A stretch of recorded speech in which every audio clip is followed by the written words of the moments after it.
Buenas noches, buenos días o buenas tardes, depende de la hora en que nos escuches. Mi nombre es Rafael González, vamos a comenzar un estudio de la palabra de Dios. Creo que nos va a ayudar a todos a comprender un poquito más este tema muy interesante.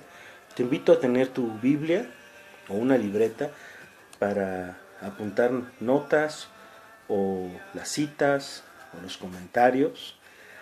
Nos puedes seguir en las redes sociales como Betel Casa de Dios o en el Facebook de su servidor Rafael González o en el Twitter @RafaGLZ7. Entonces, pues buenas noches, vamos a hacer una oración. El tema de esta noche es interesante, se llama la santidad o sed santos, el mandamiento olvidado. Sed santos o el mandamiento olvidado. Eso es lo que vamos a estudiar en la primera parte. En otros días continuaremos con este estudio, pero esperamos poder edificarnos en la fe mutua en esta noche. Así que vamos a orar. Padre, te damos gracias por esta noche y te pido que a través de tu Espíritu nos guíes, nos dirijas a la palabra del Señor, en el nombre de tu amado Hijo, amén y amén. Saludos a todos y bueno, vamos a comenzar este estudio interesante. Te invito a tener tu Biblia y a quedarte hasta el final para que no pierdas de alguna manera el tema. Vamos a la introducción un poquito. Con el correr de los años, el término santidad ha ido adquiriendo diversos significados, ¿no? ¿Qué es ser santo? ¿O qué significa santidad? El diccionario de la Real Academia de la Lengua define a santidad como perfecto y libre de culpa. Perfecto y libre de culpa es la definición del diccionario. La Enciclopedia Católica, por ejemplo, lo define con la palabra latina santitas, que es la que se utiliza en la versión Vulgata del Nuevo Testamento, y utiliza dos palabras griegas distintas. Una primera palabra que se utiliza para describir santidad en el griego es agioisni o agioisne, utilizada en 1 Tesalonicenses capítulo 3, verso 3. Dice, que Él afirme vuestros corazones, que os haga irreprochables en santidad, delante de Dios nuestro Padre, en la venida de nuestro Señor, con todos sus santos. Y la palabra griega, la segunda palabra para definir santidad es asiotes, utilizada en Lucas 1, del 65 al 75, donde dice que Zacarías su padre fue lleno del Espíritu Santo y profetizó diciendo, y habla sobre la profecía que le da a Juan el Bautista, y dice, librados de nuestros enemigos, sin temor les serviríamos en santidad y en justicia delante de Él todos nuestros días. Santidad. Dice la Escritura en Efesios 4, verso 24, en cuanto a la pasada manera de vivir, despójate del viejo hombre que está corrompido por los deseos engañosos, y renuévate en el espíritu de tu mente, y vístete del nuevo hombre, creado según Dios en la justicia y santidad de la verdad. Así que estas dos palabras griegas expresan dos ideas, las dos ideas encerradas en la palabra santidad. La primera es la de estar separado, sacro, sagrado, elegido para dar culto, como se usa en la primera opción que vimos. La segunda idea proviene de osios, que es quien ha recibido el sello de Dios. Es alguien piadoso, religioso, salvado.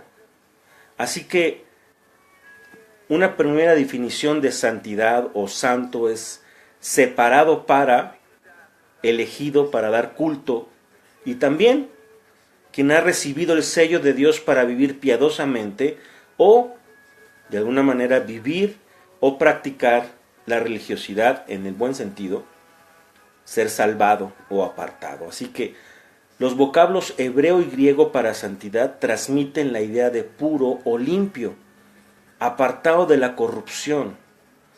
En Dios, la palabra santo en Dios, cuando decimos Dios es santo, denota su absoluta perfección moral.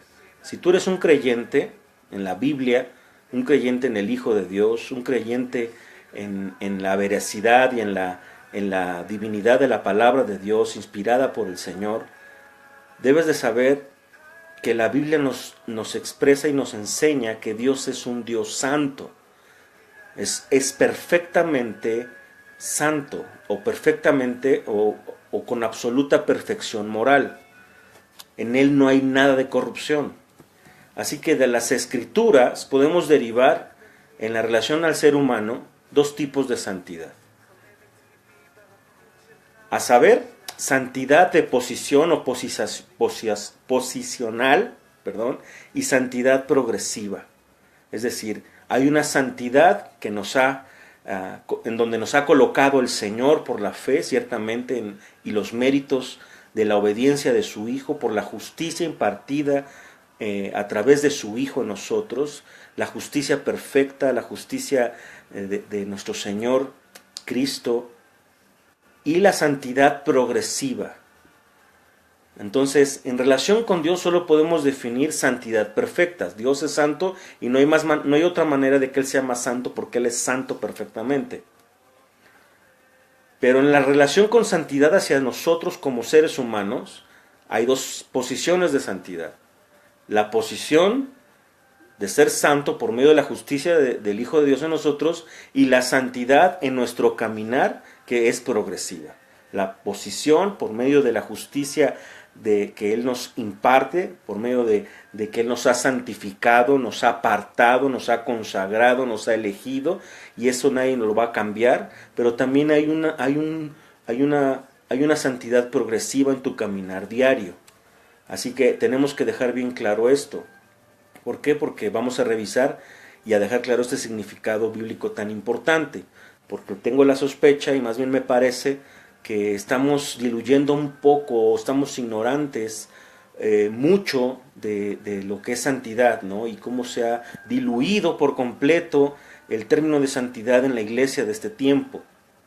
Entonces, la santidad divina, por ejemplo.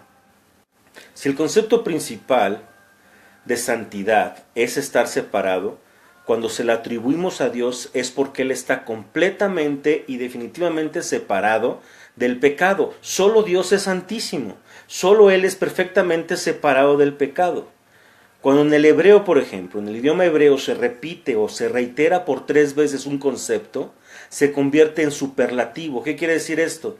Por ejemplo, dice la Escritura en Isaías capítulo 6, me parece: Santo, santo, santo, el Señor creador del universo. ¿Qué significa esto?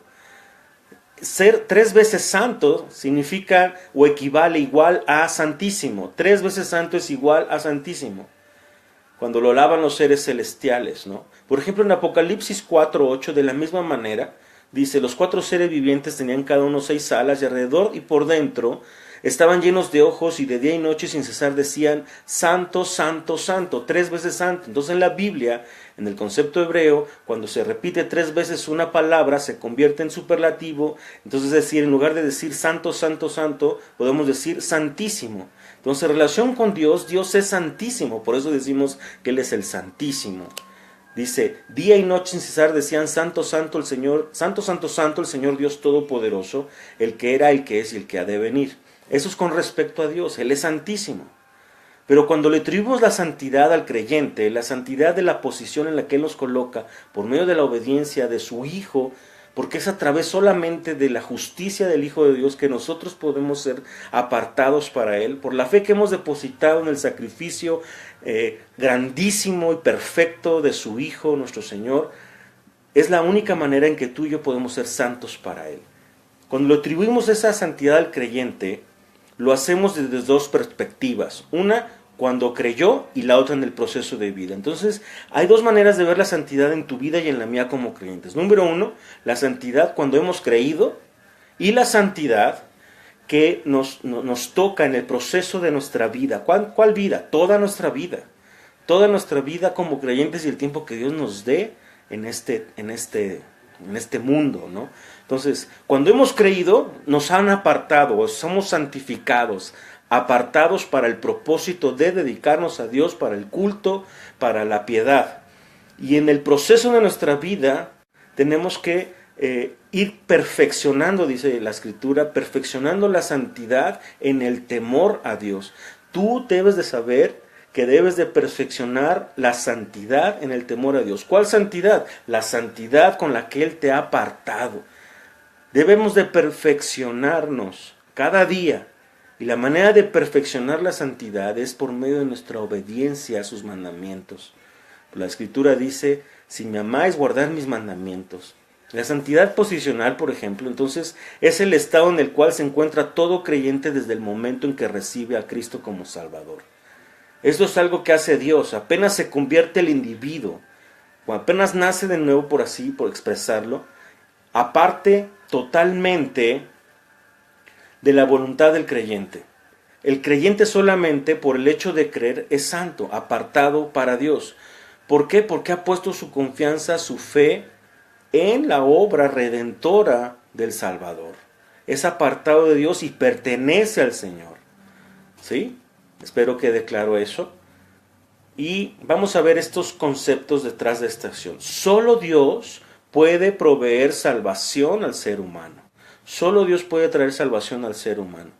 Dice Mateo, la Escritura dice, nadie se puede salvar por sí mismo, porque la santidad exigida por Dios es inalcanzable para el hombre. Nadie por su propia justicia puede de alguna manera ser salvo. Solamente es a través de la justicia del Hijo de Dios que nosotros podemos ser salvos, de la fe puesta en su nombre. Mateo capítulo 19, verso 25-26 dice, sus discípulos al oír esto se asombraron mucho y decían, ¿quién pues podrá ser salvo? Y mirándoles el Señor les dijo, para los hombres esto es imposible, pero para Dios todo es posible.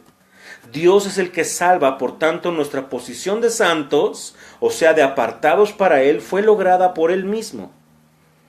Todo el trabajo de nuestra salvación provino de Dios. No tiene nada que ver contigo ni conmigo. Tú no la andabas buscando ni yo la andaba buscando. Él fue y te encontró, Él te convenció, Él te acercó, Él te atrajo con cuerdas de amor. Toda la obra redentora, toda la obra de salvación en ti tiene que ver con Él. La convicción de pecado, solo Dios a través de su Espíritu puede convencernos de nuestro estado de pecado y desobediencia a Él. Juan 16, 7, 8 dice, pero yo os digo la verdad, os conviene que me vaya, porque si no me voy, el Consolador no vendrá a vosotros, pero si me voy os lo enviaré, y cuando Él venga, convencerá al mundo de pecado. Es la obra del Espíritu en ti y en mí que nos convence de pecado. El arrepentimiento o cambio de rumbo de vida. En el concepto griego, la palabra arrepentimiento es metanoia, todos sabemos. Si no lo sabes, ahorita te lo estoy explicando. Metanoia es como un cambio de mente, un cambio de manera de pensar. Es una condición indispensable para tener acceso a la salvación provista por Dios. Ahora, en el concepto hebreo, en el concepto judío, la palabra arrepentimiento es teshuvah o teshuva, que es literalmente un retorno a Dios, un retorno a los mandamientos, un retorno a las exigencias, un retorno a lo que Él es y lo que Él ha declarado. Es decir, un arrepentimiento tiene que ser un cambio de mente, pero también un cambio de vida, un cambio de estilo de vida. Podemos decir que hemos cambiado de mente, pero si nuestro estilo de vida sigue igual, no hay un arrepentimiento genuino. Las obras tienen que manifestar el arrepentimiento interior. Dice el apóstol, o más bien el profeta Juan dijo que hagamos frutos de arrepentimiento. Siempre el arrepentimiento precede al perdón. Siempre el arrepentimiento precede al perdón. Como nosotros no somos capaces de arrepentirnos por nuestras propias fuerzas, dada la dureza de nuestro corazón, el Señor nos envía eventos que producen cierto contristar en tu corazón que lleva al arrepentimiento. Y la obra del Espíritu es convencerte de que estás en una transgresión, de que estás transgrediendo la palabra, y de esa manera entristecer tu corazón y decir, Señor, he fallado, vengo a arrepentirme, a cambiar mi mente. y a cambiar mi estilo de vida. De tal manera que si tú y yo estamos necesitados de arrepentimiento de Dios, es necesario pedirle a Dios que a través de su Espíritu nos convenza de nuestro pecado. Es una obra divina. Pídele a Dios. Si en ti no hay un deseo, pídele a Dios. Dile, ayúdame a arrepentirme, ayúdame a volverme a ti, ayúdame a obedecerte, ayúdame a caminar en tus caminos, ayúdame a vivir para ti, ayúdame a abandonar lo que te ofende, ayúdame. Es necesaria la obra del Espíritu en tu corazón. Pídele, en hebreo se dice al Ruach, al Espíritu, al Ruach HaKodesh, al Espíritu de santidad, que te guíe al arrepentimiento para vivir en santidad. Es solamente a través de la obra divina que tú y yo podemos volvernos a Dios. Cuando tratas de volverte a Dios en tus fuerzas, te vas a frustrar, te vas a desanimar, vas a enojarte con todo el mundo, vas a apartarte, vas a caminar hacia atrás. ¿Por qué? Porque de esa manera no se puede. Jamás podrás volverte a Dios si no es solamente a través del Espíritu de Santidad, a través del Espíritu Santo. No puedes volverte a Dios sin una obra de su Espíritu en ti, porque es el ministerio. Nos convino que Él se fuera, nuestro Maestro, para enviarnos al Consolador, al Espíritu de Dios, para trabajar en convencernos de pecado, de justicia y de juicio. Pídele al Señor, ayúdame a volverme a ti, ayúdame a arrepentirme, ayúdame a cambiar mi corazón. Ayúdame a ser como tú. Bendito sea el Señor que nos ha dado a su Hijo y que hay gracia abundante para el mayor de los pecadores. Hay gracia abundante. De tal manera que no creo que haya uno de todos los que estamos viendo este estudio y ninguno de los creyentes en el mundo que no tenga que orar de esta manera esta noche. Señor, ayúdame a volverme a ti. Ayúdame a volver mi corazón. Ayúdame a volver mis afectos. He puesto mis afectos en la vanidad. He puesto mis afectos en la carnalidad. He puesto mis afectos en la mundanalidad.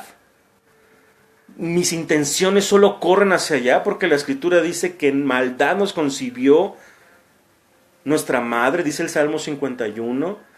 Venimos de descendencia de Adán. Y es solamente a través de un nacimiento de nuevo que podemos experimentar la guianza del Espíritu, el caminar con Dios, el andar en luz nuevamente. Es importante pedirle a Dios, ayúdame a vivir en santidad a través de tu Espíritu.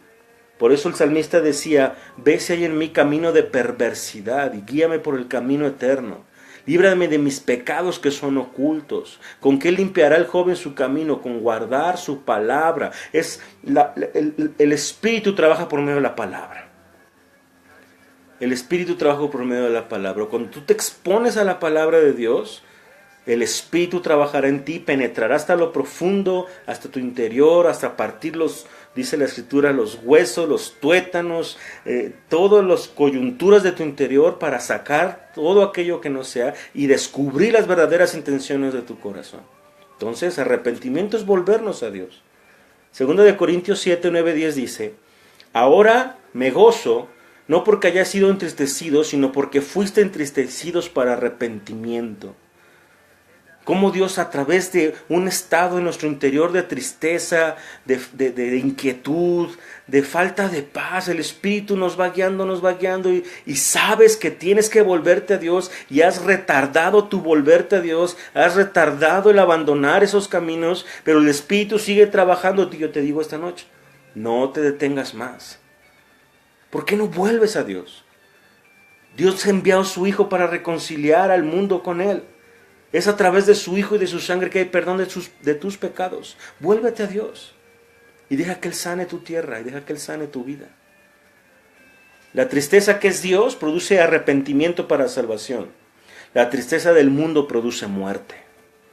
Hechos 3:19 dice, así que arrepentíos y convertíos para que sean borrados vuestros pecados y para que vengan de la presencia del Señor tiempos de refrigerio, de consuelo. Dios a través de su soberanía y su omnisciencia, su providencia, nos proveyó de la salvación en la cruz, en el madero, mejor dicho. Dios decide entregar a su Hijo en el madero para perdón de nuestros pecados. Romanos 5:10 dice, porque si siendo enemigos fuimos reconciliados con Dios por la muerte de su Hijo, mucho más, Hijo de Dios, si tú de alguna manera fallaste y sientes que te has apartado de Dios, escucha esto que te estoy diciendo. Porque si siendo enemigos fuiste reconciliado con Dios por la muerte de su Hijo, mucho más estando reconciliados, seremos salvos por su vida.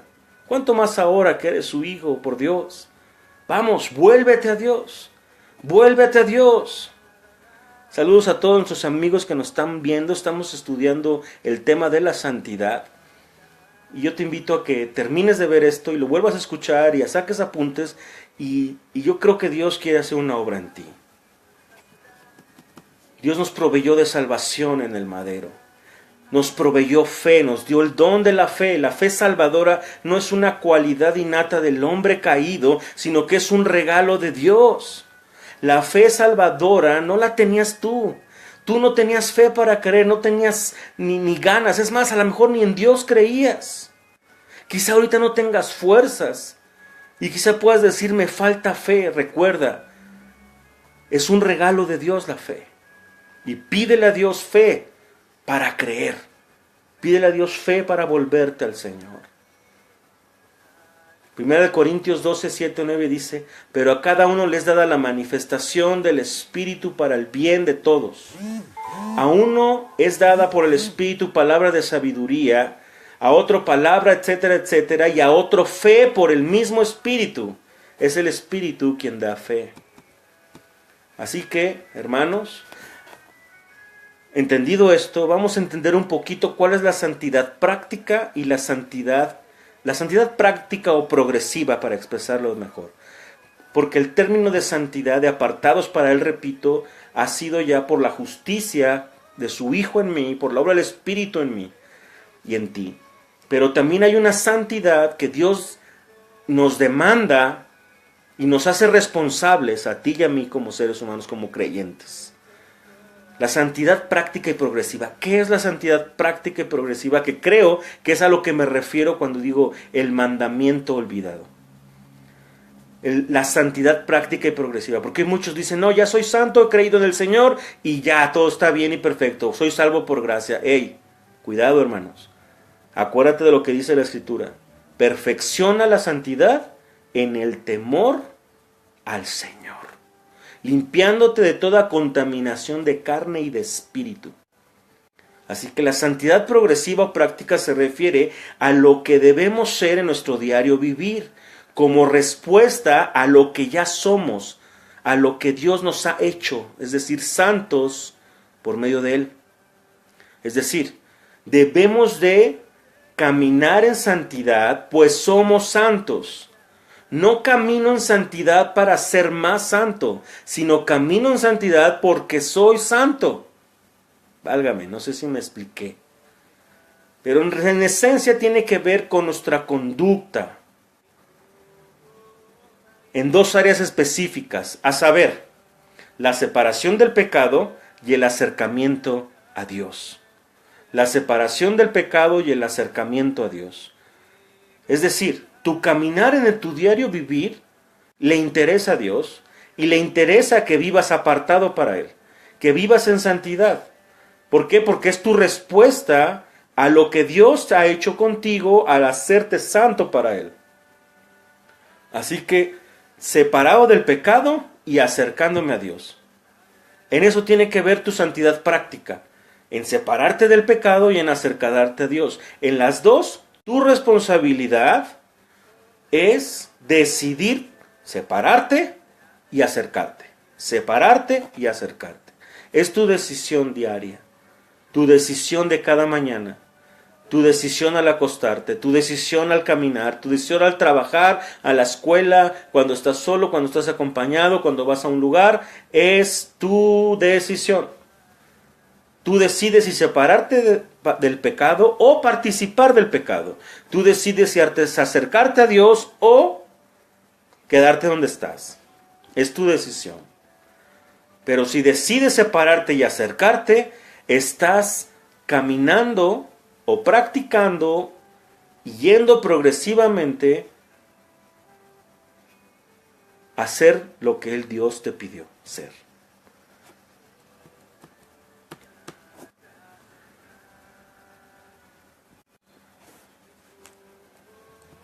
Efesios 4, 1, 3 dice: os ruego que andéis digno de la vocación con que fuiste llamados. Dios te llamó a ser santo y andar como es digno. Cada vez que la Biblia exhorta a ser santos, se refiere a este tipo de santidad. Hay un libro que leí hace mucho tiempo que se llamaba Sed Santos, precisamente el mandamiento olvidado, de donde he tomado mucho de lo que estoy hablando. Este libro lo escribió un autor que se llama William MacDonald, y dice así un texto de él: este tipo de santidad se refiere a la santidad práctica o progresiva. Existe entre una misteriosa mezcla entre lo divino y lo humano. Dios quiere que todos seamos santos. Solo Él puede hacernos santos. Él nos da el poder necesario, pero no lo hará sin nuestra participación. Es necesario que nosotros nos coloquemos en el lugar de la bendición. Es nuestra responsabilidad a separarme del pecado y acercarme a Dios. Separarme del pecado y acercarme a Dios. Es tu decisión. Es incorrecto decir a los creyentes que la santidad es solo cuestión de fe, porque les arrastra a pensar que pueden sentarse cómodamente y llegar a ser semejantes a Cristo sin hacer ningún esfuerzo de su parte. Está mal decir eso, está mal enseñar eso. Solamente. Es incorrecto decir a los creyentes que santidad solo es cuestión de fe. Claro que tiene que ver con fe, pero no solamente es cuestión de fe. Si perseveramos en esa enseñanza, vamos a ignorar la cantidad de exhortaciones en el Nuevo Testamento dirigidos a la voluntad del creyente para que obedezca. Y no solamente en el Nuevo Testamento, sino en el Antiguo Pacto, por así expresarlo. Tanto la Torá como los profetas y todos los salmos y los libros históricos, muchos de ellos nos guían y nos ilustran hasta llevarnos a ¿cómo te puedo explicar? A que puedas decidir vivir en santidad. Y tanto el apóstol Pablo como los apóstoles y los siervos del Señor, hay pasajes específicos. Por ejemplo, Mateo dice: anda delante de mí ser perfecto, o sean perfectos delante de vuestro Padre que está en los cielos. Eso mismo se lo dijo a Abraham. En primera de Pedro dice: sed santos porque yo soy santo. Esa expresión es un mandamiento de la Torá en Levítico 19 o 20, me parece. Es decir, en todos lados viene alusión a la obediencia. Levítico 20, estoy en lo correcto, 7 y 8 dice: santificaos pues y sed santos, porque yo Hashem soy vuestro Dios. Guardad mis estatutos y ponedlos por obra. Yo soy Hashem el que os santifico. Como hijos obedientes, primera de Pedro 1, 4, 16, no te conformes a los deseos que tenías antes de conocer al Señor en tu ignorancia, sino así como que el que te llamó es santo, sed también ustedes santos en toda vuestra manera de vivir, porque escrito está: sed santos porque yo soy santo. Así que el creyente puede expresar un deseo por vivir en santidad. Por esto, por sí solo, no logrará que el creyente viva en santidad si no hace su parte. Dios puede hacer una parte, pero tú tienes que hacer otra. Dios no ha creído conveniente repartir tabletas de santidad a todos. No hay aspirinas para la santidad. Me tomo una pastilla y soy santo. Pastor, ore por mí y eres santo. No, la santidad no es un evento de que digas: ya oraron por mí, soy santo. No, es caminar todos los días en obediencia, es decidir día con día acercarte a Dios y separarte. Y tú caminar con Dios, y esta decisión es todos los días hasta que nos vayamos con Él. O durmamos, mejor dicho. Así que la salvación es solo por la sola fe, por así expresarlo. Pero la santidad es por la fe más obras. Es así de sencillo. Ciertamente recibimos la salvación por fe y por gracia, pero ser santos o caminar en santidad requiere fe y obras. Todos necesitamos vivir en santidad. Hasta aquí voy a dejar esta enseñanza. Mañana voy a dar otra parte de la segunda parte de este tema. Saludos a todos amigos de Betel y todos los que nos vieron. Puedes ver el video en repetición y puedes incluso también seguir nuestro canal de YouTube en Betel. Ahí encontrarás todos los videos de las enseñanzas que hemos estado dando en vivo. Estamos viendo el tema de la santidad. Hoy es primera parte, mañana segunda parte y el viernes en el día de reposo habrá tercera parte. Así que hasta luego y que Dios les bendiga.